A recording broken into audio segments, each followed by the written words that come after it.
Umunsi wo kubeshya ntabwo ari umunsi wemerwa n'igihugu runaka, ahubwo ni umunsi wamamaye mu bihugu byinshi ku isi kandi ukaba wizihizwa tariki ya mbere Mata, aho usanga abantu batera urwenya kandi bagahimba ibinyoma bitandukanye. Inkomoko y'umunsi wo kubeshya ntisobanutse neza, gusa hari abavuga ko ukomoka ku munsi wa Romani aho bizihizaga umunsi wa Helariya. Byabaga tariki 25 Werurwe aho mu gice cya Muhani Hashi. Umunsi w'ibinyoma wabaga tariki ya 28 Ukuboza. Ibi ngibi bikaba mu bihugu bivuga Icyesipanyol aho babishyaga kuri iyi tariki. Uyu munsi Abanyarwanda bakaba bizihiza babeshya mu buryo butandukanye. Ntawe uzi aho Abanyarwanda bawukuye cyangwa se igihe batangiye kuwizihiza, ariko aravuga ko ushobora kuba warazanwe n'abakoloni, ko umunsi wo kubeshya watangiye kwizihizwa mu Burayi kera. Bikaba bivuga ko mu gihe cy'ubukoloni aribwo n'Abanyarwanda batangiye kuwizihiza uyu munsi. Mu Bufaransa ho uyu munsi watangiye mu mwaka w'1534 aho wiswe Powwas d'Avril. Icyo gihe umwaka watangiraga tariki ya mbere Mata, itariki yahoraga neza na tariki 25 Werurwe kuri kalendari yitiriwe Juliya. Habaga ibirori by'itangwa ry'umugisha kuri Mariya aho bahanaga impano.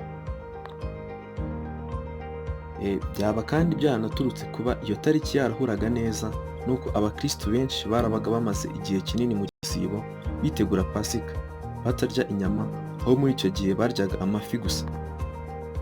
Ariko tariki ya mbere Mata uburobyi icyo gihe bwabaga bujijwe, maze kugira ngo abaturage baseke abarobyi bakabaha impano z'amafi adasanzwe cyane bababwira ko ari asanzwe. Hari n'abavuga ko mu 1542 Papa Geregori yategetse ishyirwaho rya kalendari nshya yamwitiriwe isimbura iya Juliya yari isanzwe ikoreshwa muri icyo kinyagihumbi. Iyo kalendari yishimiwe na bose mu gihe abandi batabimenye. Ibi byatumye abagumye ku ya mbere bajya babeshywa ibintu bitandukanye byinshi n'abakurikije inshya. Kubera rero izo mpamvu bituma kubeshya bigenda bikwiraga mu Burayi hose. Ibindi bisobanuro bivugwa ku munsi wo kubeshya ni ibivuga ko kuba byaranditswe na Joseph Boskins, umwami w'amateka wo muri kaminuza ya Boston. Yasobanuye ko umuco w'ibinyoma watangiye mu gihe cy'ubwami bwa Constantine, ubwo itsinda ry'abanyarwenya b'ababeshyi ryabwiye umwami ko bashobora kuyobora neza igihugu abaye aribo bayoboye. Icyo gihe Constantine byanamushimishije cyane, yemerera umwe muri abo banyarwenya witwaga Kude ko yayobora umunsi umwe, maze uwo Kude aca iteka ko umunsi tariki ya mbere z'ukwa kane ugomba kuba umunsi wo kubeshya.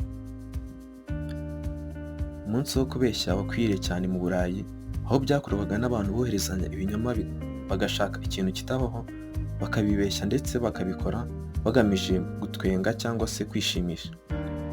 Ibi rero byaje kuba akamenyero k'umwaka utashye, aribyo byaje gufatwa nk'umunsi wo kubeshya, biza kujya naho bikwira ku isi hose ndetse bijyana no mu Rwanda. Nubwo abakristo bafite itegeko ry'Imana ribuza kubeshya, bamwe muri bo usanga bitababuza kubeshya kuri uyu munsi, kubera ko bavuga ko Imana itandika icyo cyaha kuri uyu munsi wo kubeshya wa tariki ya mbere z'ukwa kane.